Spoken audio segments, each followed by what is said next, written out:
2015వ సంవత్సరంలో కూడా మోడీ గారు ఆంధ్రప్రదేశ్ రాజధాని అమరావతి అని చెప్పి శంకుస్థాపనకు వచ్చారు. ఆ రోజు గుప్పుడు మట్టి చెముడు నీళ్లు తప్పితే ఆంధ్రప్రదేశ్ కి మొండి చేయి చూపించాడు మోడీ అని చెప్పి ఉన్నటువంటి విమర్శ.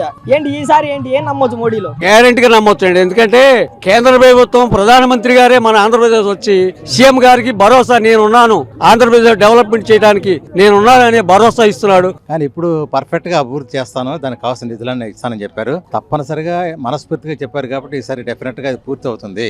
అసలు అమరావతిలో అభివృద్ధి జరగలేదు, కేవలం ఇదంతా కూడా ఒక శ్మశానంలో మారిపోయిందని చెప్పి మాజీ మంత్రి బొత్స సత్యనారాయణ మాట్లాడినటువంటి పరిస్థితి చూసాం. తమ్మినేని సీతారామ లాంటి మా స్పీకర్లు కూడా అసలు అమరావతిలో గ్రాఫిక్స్ తప్పితే ఏమీ లేదు అన్నారు. ఏంటి అమరావతిలో ఏముంది అసలు? ఈ బొత్స సత్యనారాయణ గారు ఎక్కడి పరిపాలన చేశారు? శ్మశానంలో చేశారా, తూర్పులో చేశారా, లేకపోతే వచ్చి రాష్ట్ర రాజధానిలో చేశారా? 2019 నుంచి 2024 వరకు విధ్వంసం చూసాం, ఇవాళ అభివృద్ధి చూస్తాం. ఇవాళ ఎంత తక్కువ టైంలో అంత తొందరగా అభివృద్ధి తయారు చేశాడంటే ఈ రాష్ట్రాన్ని ఇంకెంత ముందుకు తీసుకెళ్తాడని ఎంత గర్వపడతారంటే అంత గర్వపడతారు. ఇక్కడికి వచ్చి ఎంతో మంది అమ్మా ఇంకా లేదన్నా మన స్వర్గధామేనన్నా, మన ఆంధ్రప్రదేశ్ ఎంతో రేపు నెంబర్ 1 స్థానంగా ఉంటుందన్నా మన ఇండియాలో అది అని చెప్పేసి ఎంతో మంది అనుకుంటున్నారు, చాలా గర్వంగా చెప్పుకుంటున్నారు కూడా. ఇవాళ చంద్రబాబు నాయుడు పైన ప్రధానంగా ఆరోపణలు ఉన్నాయి. చంద్రబాబు నాయుడు కేవలం గ్రాఫిక్స్ చూపిస్తాడు అభివృద్ధి చేయడం అని చెప్పి. ఒకప్పుడు హైదరాబాద్ లో కూడా గ్రాఫిక్స్ చూపిస్తున్నాడని అన్నారు, నదులు అనుసంధానం అన్నప్పుడు కూడా గ్రాఫిక్స్ చూపిస్తున్నాడు అన్నాడు. కానీ అది సాధ్యమైంది. చంద్రబాబు నాయుడు గారు అభివృద్ధి చేయకపోతే ఇంక ఏ నాయుడు కూడా అభివృద్ధి చేయలేడు దాన్ని.